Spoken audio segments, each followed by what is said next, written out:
The settlement of Dustvale existed as a stubborn stain on the vast, sun-bleached face of the desert. It was a small place, just a handful of wooden buildings that seemed to cower under the endless sky. The air there was always hot and thick with dust, making every breath feel like a tiny struggle. For a young girl named Eliza, this place was the entire world. She lived with her grandmother in a small cabin at the very edge of the settlement, where the tidy yards of the townsfolk gave way to the wild, untamed scrubland. Eliza was a quiet child, but her silence was not empty. It was filled with observation. While other children played noisy games, Eliza preferred to walk the desert's edge with her grandmother, learning the secrets of the land. She knew which plants could soothe a fever, which cacti held precious water, and how to read the signs of a coming storm in the way the birds flew or the wind whispered. She felt a deep connection to this harsh but beautiful place, a feeling she could never quite explain to anyone else. Lately, however, the feeling in Dustvale had changed. A strange illness had made the town's chickens listless and still. Then the main well, the deepest and most reliable one, had mysteriously begun to yield only muddy, bitter water. A nervous energy hummed through the settlement.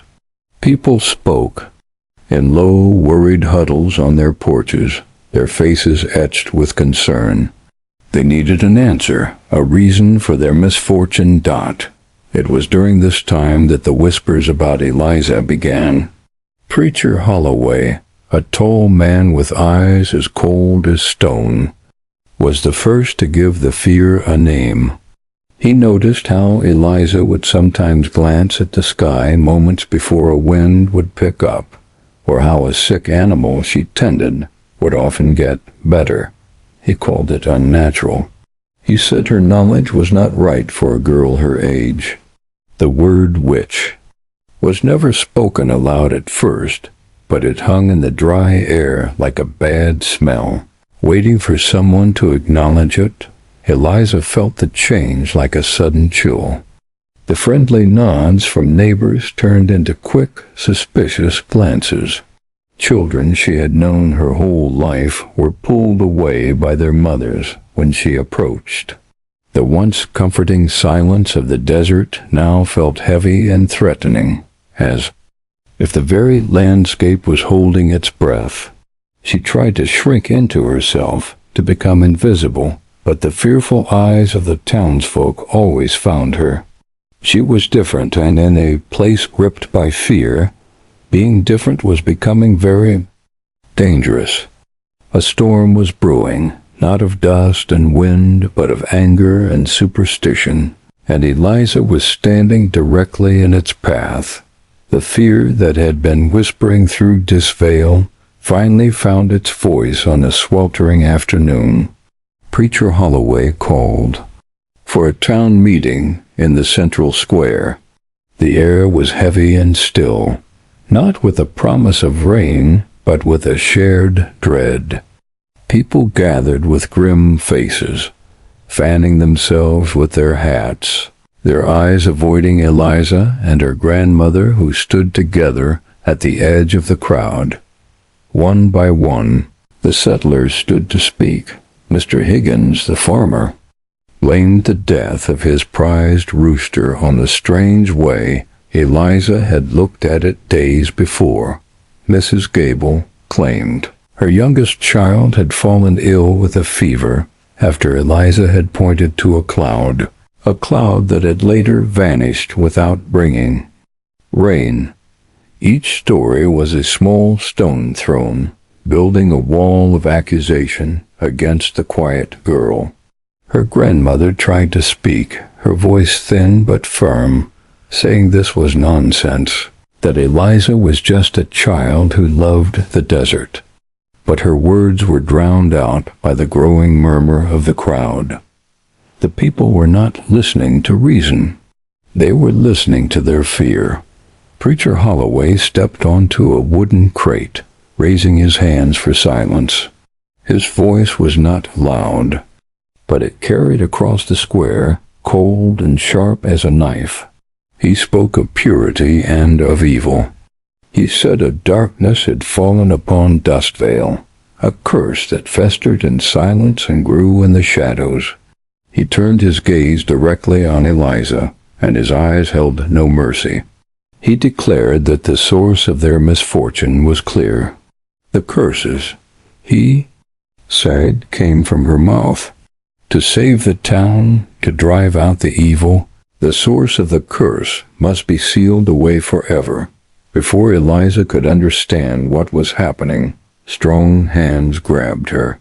She cried out, a sound of pure terror, but it was lost in the shouts of the mob.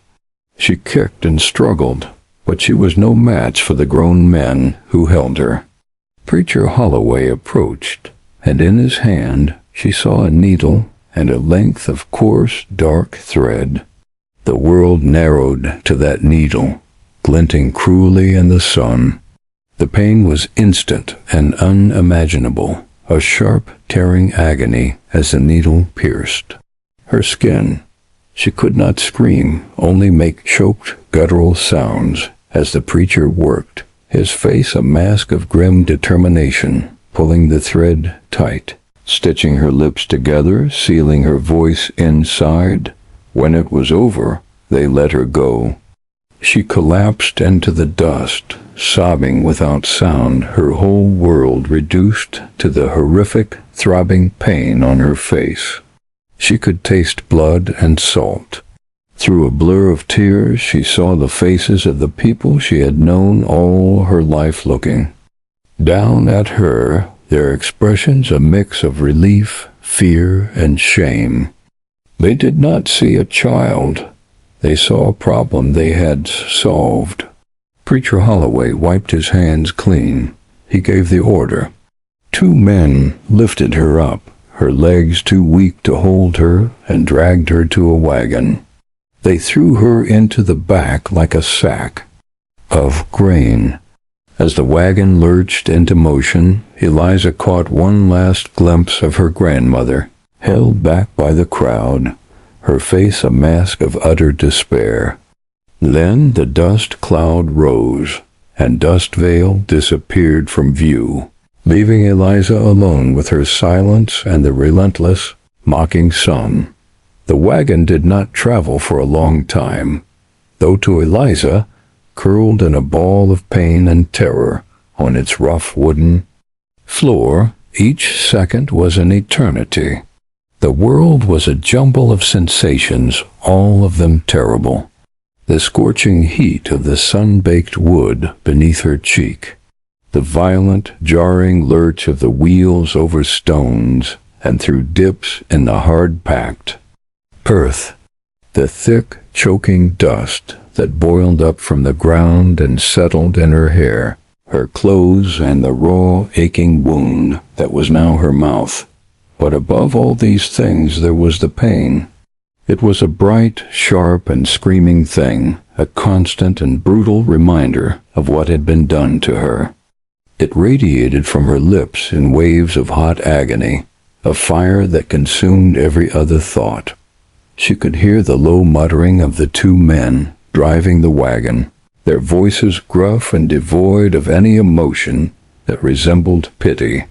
They were discussing a broken fence line and a missing calf, their words ordinary and mundane, a horrifying contrast to the extraordinary cruelty they had just participated in and were now enacting. To them this was simply a chore, an unpleasant but necessary task to be completed before returning to the cool shade of their porches. To Eliza it was the end of her world. She tried to make a sound, any sound, but the attempt sent a fresh lightning bolt of pain through her face. The stitches pulled taut, a cruel physical gag that transformed her scream into a muffled, wet groan deep within her throat. The feeling was one of utter helplessness, a panic so profound it threatened to swallow her whole. She was trapped inside her own body, a prisoner behind her own teeth. Tears streamed from her eyes, carving clean paths through the dust on her cheeks, and they stung as they mingled with the broken skin around the threads. After a time that could have been an hour or could have been a minute, the wagon slowed and then creaked to a halt. The world fell still, save for the sigh of the hot wind over the desert and the nervous snort of one of the horses. One of the men jumped down from the driver's seat. His boots crunched on the gravelly earth. Eliza squeezed her eyes shut, pretending to be unconscious, pretending to be anything other than what she was, a terrified and mutilated girl. The tailgate of the wagon dropped with a loud final thud. Hands, rough and impersonal, grabbed her by the ankles and pulled. She slid across the rough planks, unable to stop herself, and tumbled out of the wagon, landing hard on her side on the ground. The impact drove the air from her lungs and sent a new explosion of pain through her jaw. She lay there, gashing silently for breath, staring up at the two men who stood over her, their faces shadowed by the brims of their hats, their features unreadable. "Preacher says the land will take you now," one of them said, his voice flat. "Says it's out of our hands." The other man shifted his weight from one foot to the other, looking uncomfortable. He glanced away, out towards the shimmering, empty horizon. "Come on, Jed, let's go. Ain't nothing more to do here." The first man, Jed, spat on the ground near her head. Then, without another word, they turned, climbed back onto the wagon, and turned the horses around. Eliza watched, her one good eye pressed against the hot sand, as the wagon retreated, becoming a smaller and smaller silhouette against the bleached sky, until finally it vanished into the rippling waves of heat and the cloud of dust it left. Behind began to settle silence. It was a silence so complete, so immense, it was louder than any noise she had ever heard. It was the silence of absolute emptiness. She was alone, truly, completely alone. The first wave of panic was a living thing, a wild animal, clawing its way up from her stomach. She scrambled to her knees, the movement clumsy and desperate. She tried to scream for them to come back, to not leave her here, but all that emerged was a pathetic, airy hiss, a sound that was swallowed instantly by the vastness of the desert. The pain of the effort was blinding. She brought her hands up to her face, her fingers trembling violently, but she was too afraid to touch the stitches, to feel the reality of what had been done. Her fingertips hovered just above her lips, shaking. She had to get up, she had to move. She could not just lie here and wait for whatever end the preacher had intended. Using all her strength, she pushed herself to her feet. The world swam dizzyingly for a moment, a nauseating swirl of blue sky and yellow sand. She took a stumbling step, then another. Which way? Dustvale was back the way the wagon had come, but going back was impossible. They would only do this to her again, or something worse. She turned in a slow, disoriented circle. In every direction, the landscape was the same, a flat, scrub-dotted expanse that stretched to distant, hazy mountains that looked like they were painted on the sky. There was no road, no path, no sign of life. She chose a direction at random, away from the wagon tracks, and began to walk. The sun was her enemy. It was a furious, white-hot eye in the sky, and it watched her without pity. It beat down upon her, head and shoulders with a physical weight, leaching the strength from her limbs. Within minutes, her dress was soaked through with sweat, the fabric sticking to her skin unpleasantly. The dust that coated her mixed with the sweat, creating a gritty, muddy paste that chafed her arms and neck. And the thirst. It began as a nagging awareness at the back of her throat, a dry stickiness. But with every step it grew. It became an ache. Then a burning need. Her tongue felt thick and foreign in her mouth, like a piece of old leather. She longed for a sip of water, a single drop to moisten her parched throat.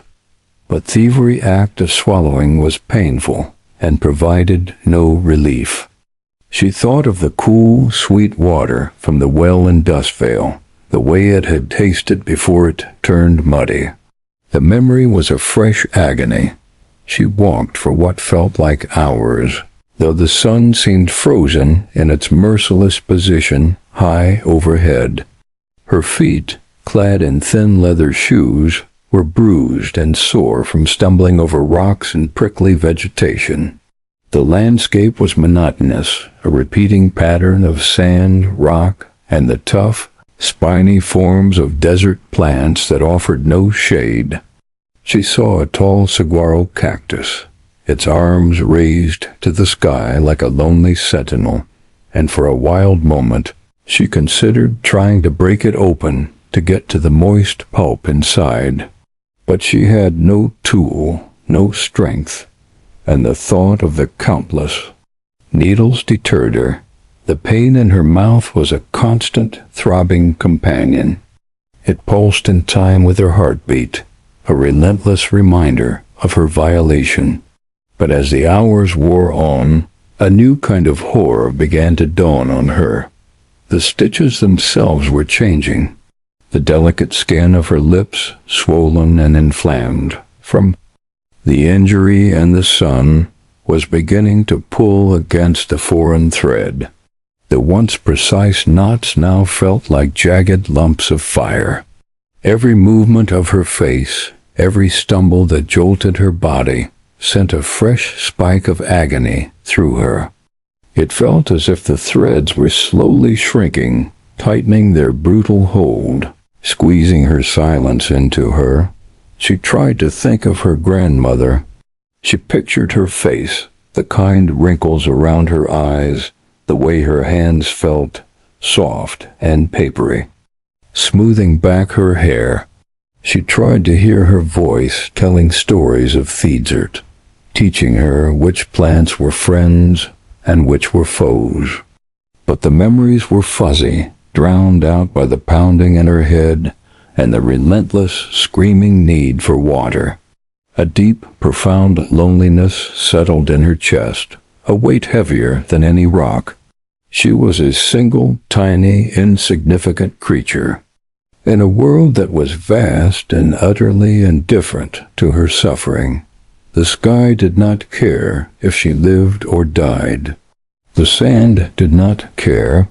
The sun only sought to burn her away. Her steps began to falter.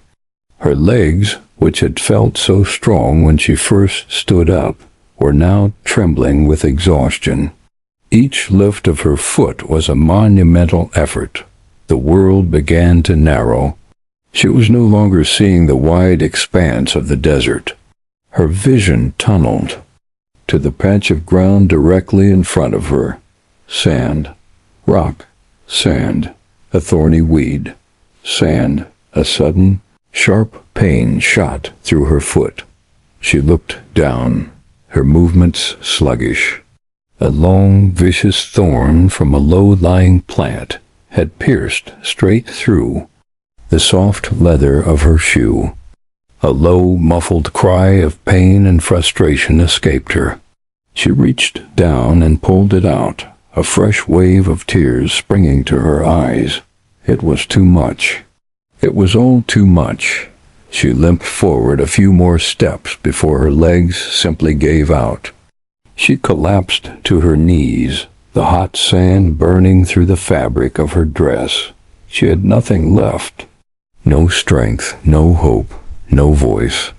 The will to survive that bright, fierce flame that had kept her walking sputtered and went out. This was where it would end. The preacher's justice would be served. The desert would take her, as the man had said it would.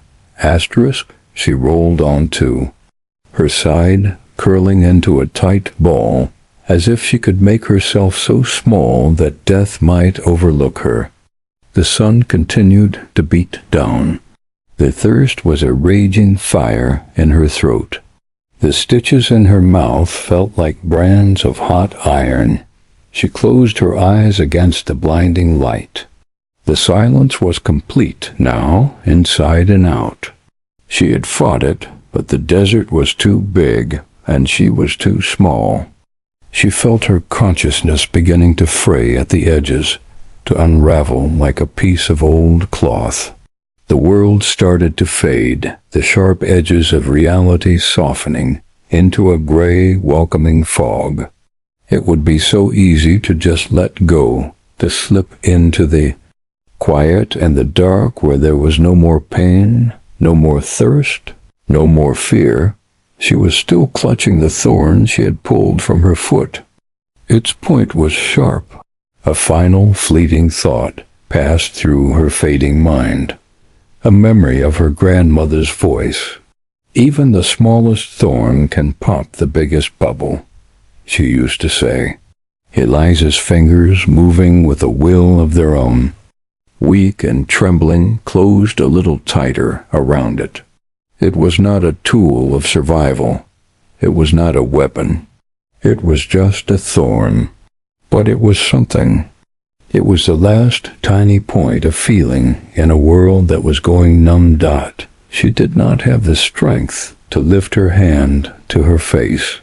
She simply held it, a tiny spike of reality as the immense and different silence of the desert pressed down upon her, and the world went dim.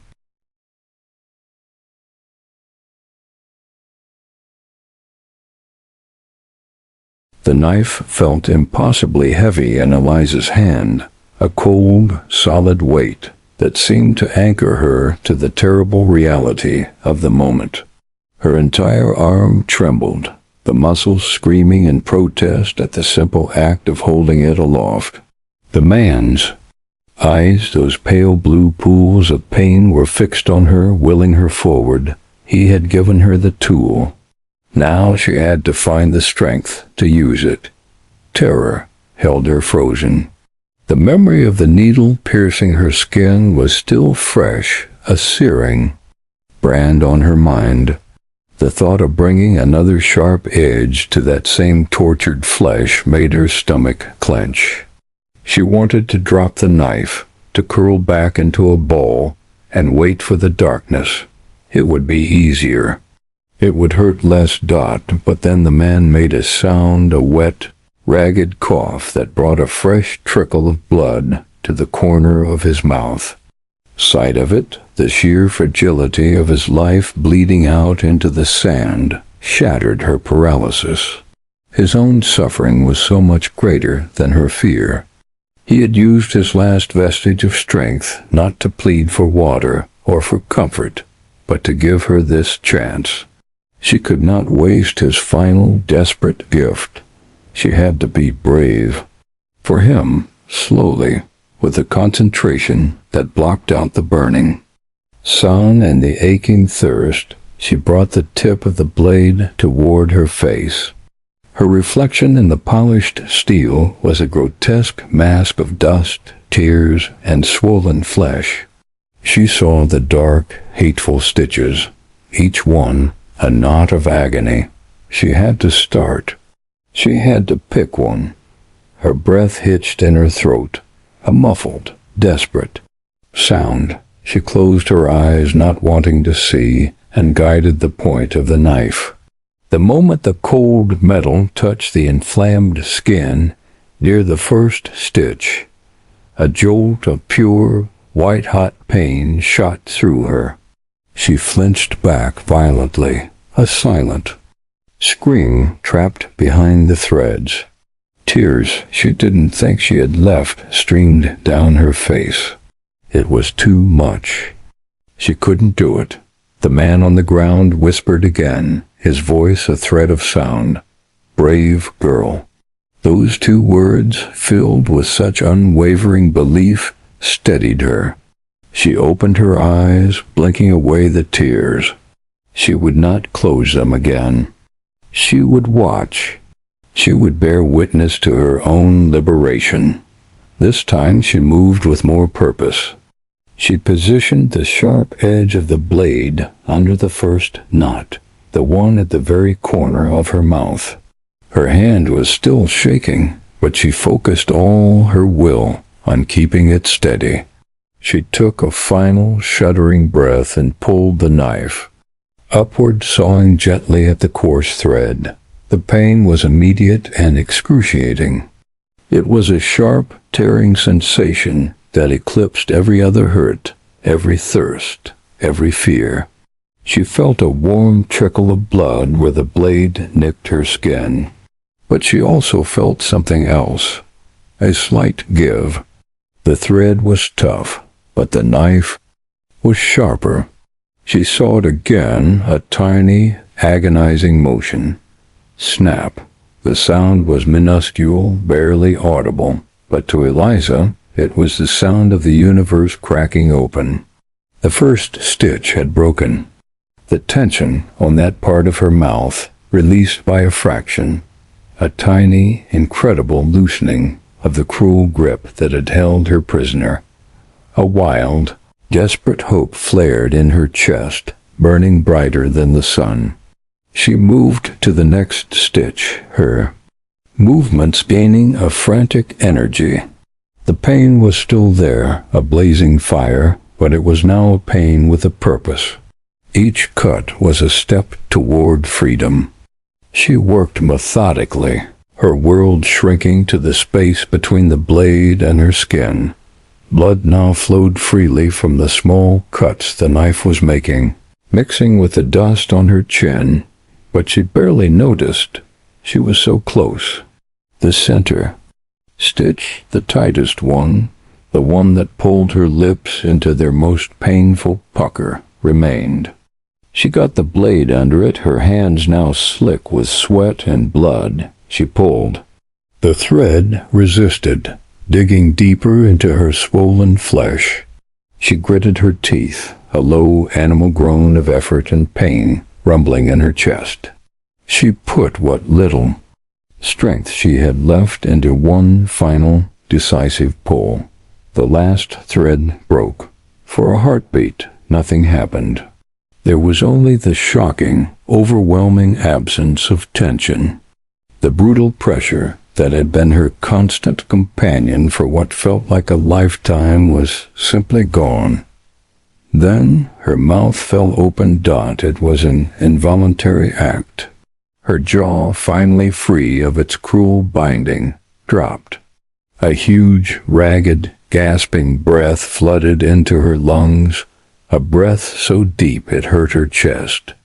It was the first full breath she had taken since the preacher had begun his work, and with that breath came a sound. It started as a low, broken moan, a raw exhalation of pure, unadulterated agony. It grew in volume and pitch, transforming into a full-throated, piercing scream that ripped its way out of her throat and tore across the empty desert. It was a scream of pain, of terror, of rage, of loss. It was every muffled cry, every silenced plea, every unheard sob given voice at once. The sound was terrible and beautiful, a primal announcement of life returning to a place meant for death. She screamed until her lungs were empty. Then she dragged in another breath and sobbed, great, heaving, body-racking sobs that shook her entire frame. She could feel the air moving over her torn, bleeding lips. She could taste the copper tang of blood and the salt of her own tears. She could make noise. She could hear herself. She was free. Her first conscious, formed thought was, not for herself, it was for him. She turned, scrambling on her knees toward the dying man. "Water," she croaked, her voice a strange, hoarse, and raspy thing, unfamiliar even to her own ears. It hurt to form the word, the movement stretching her cut and swollen lips, but the joy of speaking, of asking, was a feeling so powerful it momentarily overshadowed the pain. "Do you have water?" The man's eyes had been watching her, a faint, grim satisfaction in their blue depths. At her question he managed the slightest motion of his head, a weak gesture toward the patient horse standing vigil. "Saddlebag," he whispered, the word costing him dearly. Eliza stumbled to her feet, her legs weak and unsteady. She lurched toward the horse, stout, speaking to him in her new, broken voice. "It's okay, boy. It's okay." The horse stood calmly as she fumbled with the leather straps of the saddlebag. Her fingers, numb and clumsy, finally loosened them and plunged inside. Her heart leaped. Her hand closed around the smooth, cool surface of a canteen. She rushed back to the man's side, unscrewing the cap with frantic haste. She lifted his head gently, cradling it in her lap. She brought the canteen to his lips, trickling a small amount of precious water into his mouth. He managed a small swallow, but most of it spilled down his chin, mixing with the blood on his shirt. He shook his head weakly, a silent message that it was too late for him. His eyes found hers, and they were clearer now, filled with a deep sadness and a profound kindness. "Silas," he breathed, his voice a little stronger for a moment. "My name is Silas." "Eliza," she whispered back, her tears falling onto his face. "I'm Eliza." He gave a small, almost smile. "Eliza," he repeated, as if committing it to memory. "Take Scout. Go east. Find a new place." He was giving her instructions. He was giving her a future. "Don't go," she pleaded, her voice breaking. "Please." "Brave girl," he whispered again, his eyes holding hers. "You remember that.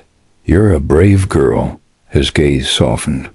The fierce light in his blue eyes, the light that had burned with fury for her and given her strength, began to flicker.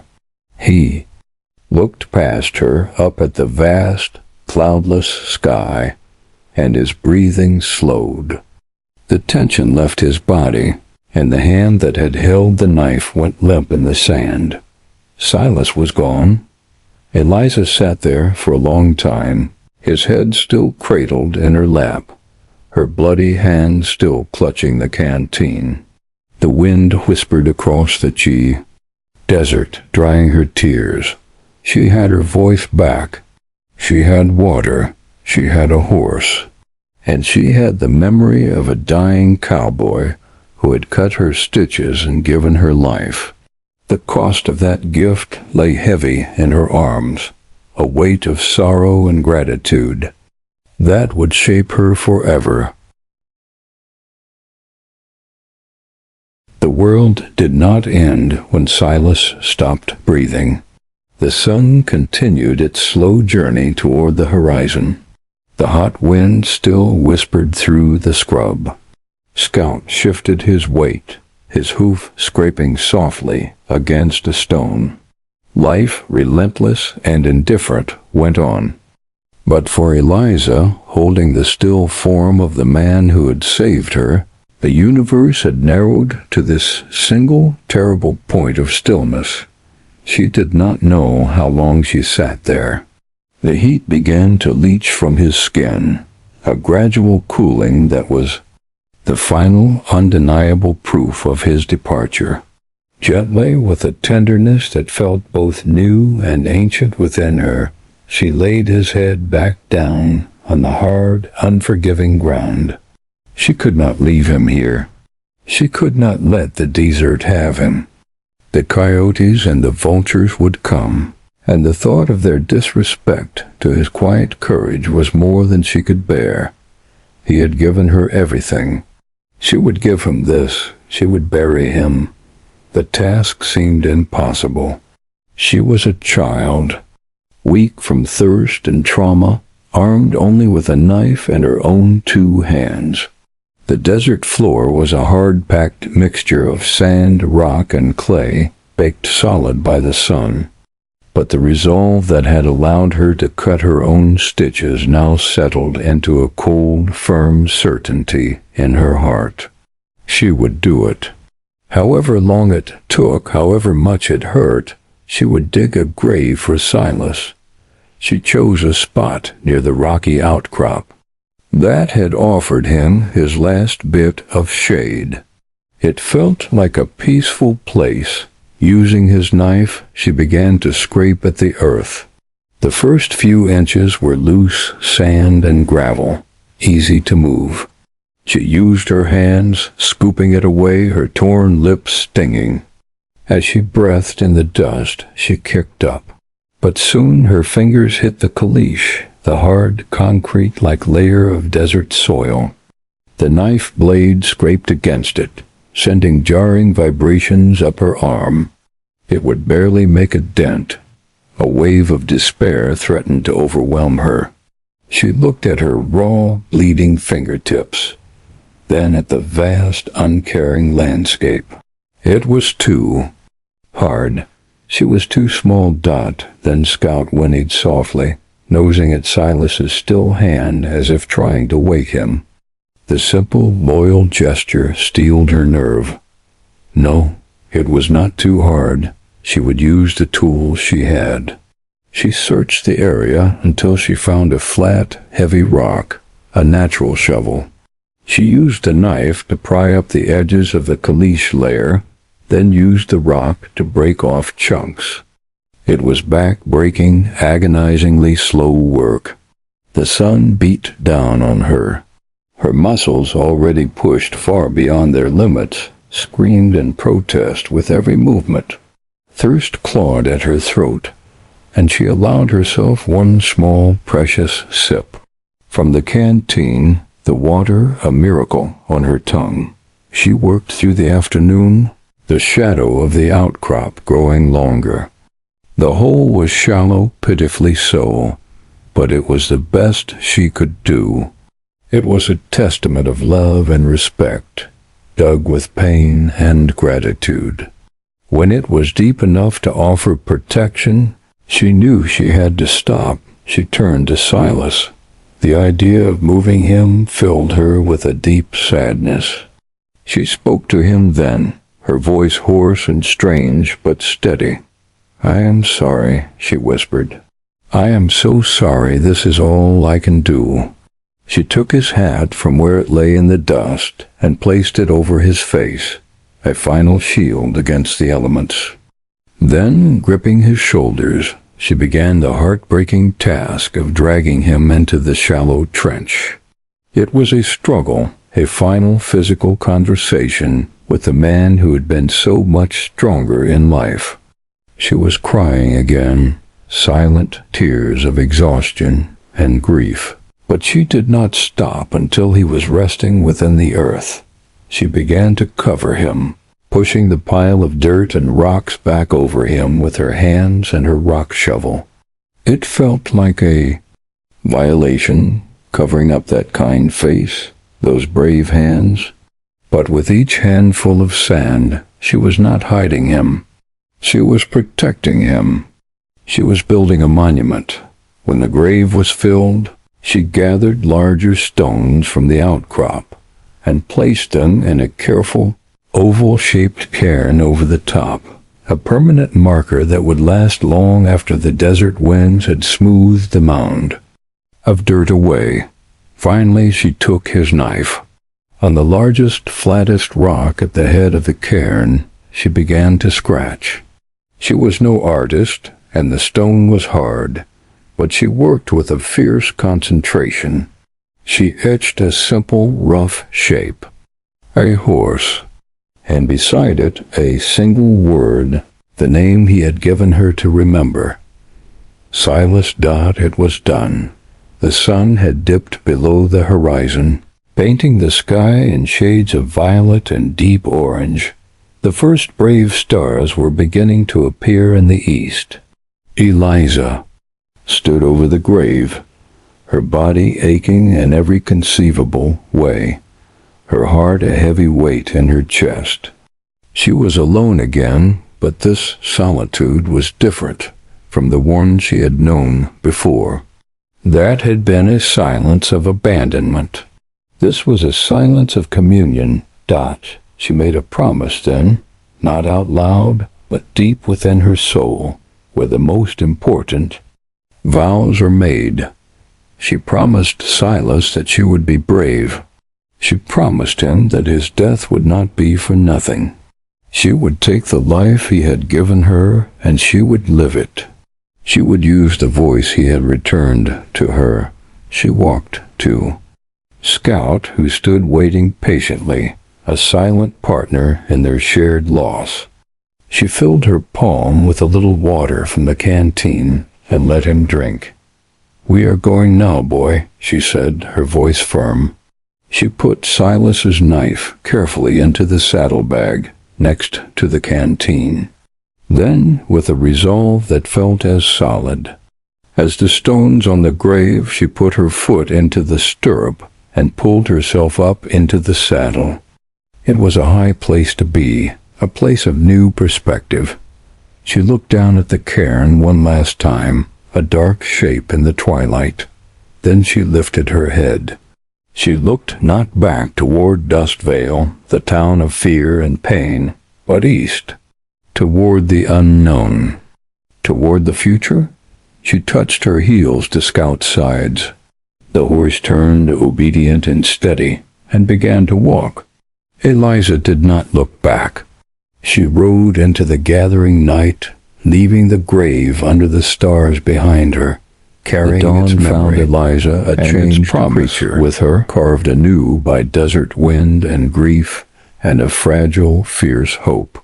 She and Scout had walked through the cool darkness, guided by the starlight and an unspoken understanding between girl and horse. She let him set the pace, his steady plod a rhythm that soothed her ragged nerves. With the rising sun at her back, she saw it again, the stubborn stain of Dust Vale on the horizon. A cold knot tightened in her stomach. This was not a return home. Home was a place of safety, of love. This was a reckoning. She thought of Silas's grave under the vast sky, a monument to courage.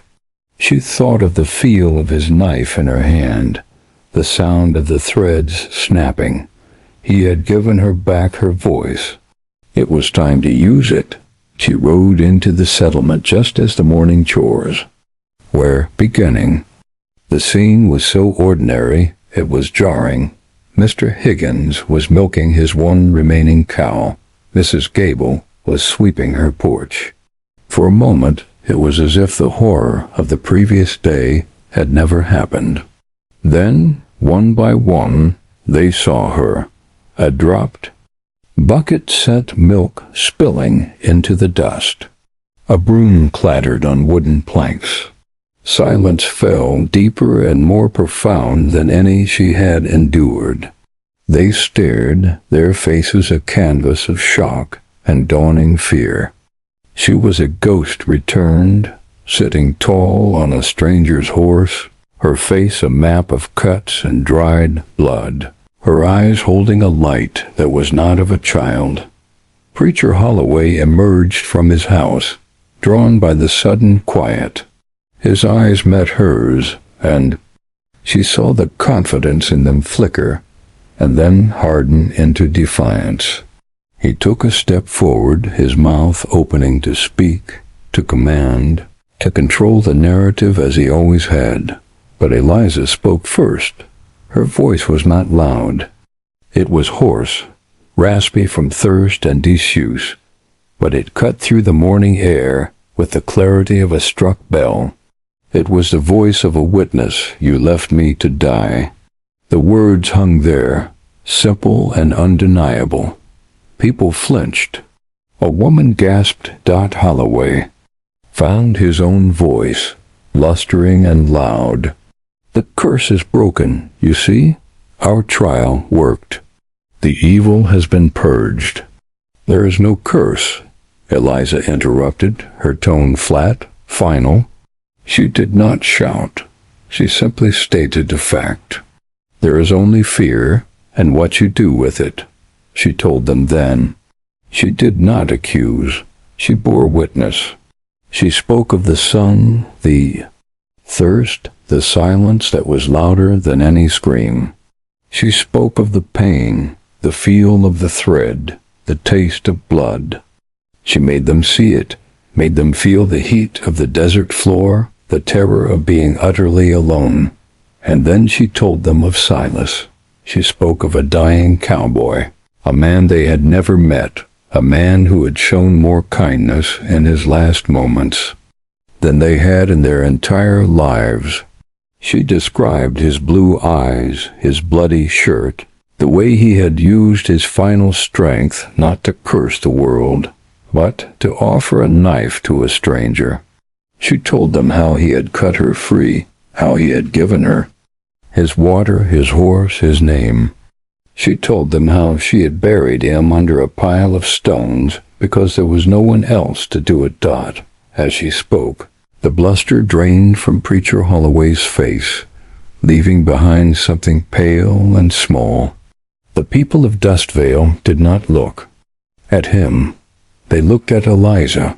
They looked at her torn mouth, her dusty, blood-stained dress, the weary horse she rode.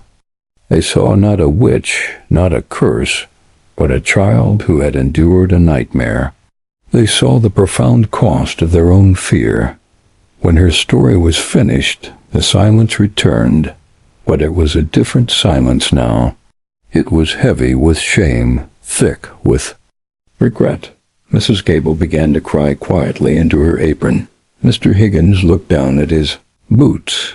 Eliza's grandmother emerged from their cabin, her hand pressed to her heart, her face awash with tears of relief and anguish. Eliza slid down from Scout's back and ran to her, burying her face in the familiar soft shoulder. She was just a girl again, for a moment. She turned back to the crowd. She was not seeking an apology. She was not demanding punishment. She had come back for one thing only. "I am leaving," she announced, her voice stronger now. "And I am taking my grandmother with me. We will take what is ours." No one moved to stop them. No one said a word. The spell of Preacher Holloway was broken, shattered by the raw, unassailable truth of a young girl's voice. They gathered a few precious things from the cabin, some food, a blanket, her grandmother's small keepsakes. As Eliza prepared to help her grandmother onto Scout's back, a figure approached. It was the man who had driven the wagon, Jed. He would not meet her eyes. He held out a waterskin, full and sloshing. Then another. He offered a cloth bundle of bread and dried meat. "For the journey," he mumbled, his voice thick. Eliza looked at him for a long moment. Then she nodded once, a curt, accepting gesture. It was not forgiveness. It was an acknowledgment. She took the offerings and tied them to the saddle. She climbed up behind her grandmother, holding the older woman tight. She took one last look at Dustvale, not with hatred, but with a distant pity. They had chosen a small life in a small town, ruled by fear. She was choosing the vast, open desert, with all its danger and its promise. She touched her heels to Scout's sides.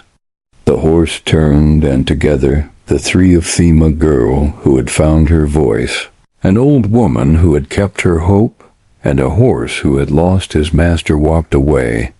They did not look back. They moved east, toward the rising sun, toward the unknown, leaving the whispering fear of Dust Vale behind them forever. They were going to find a new place, just as Silas had said, the end.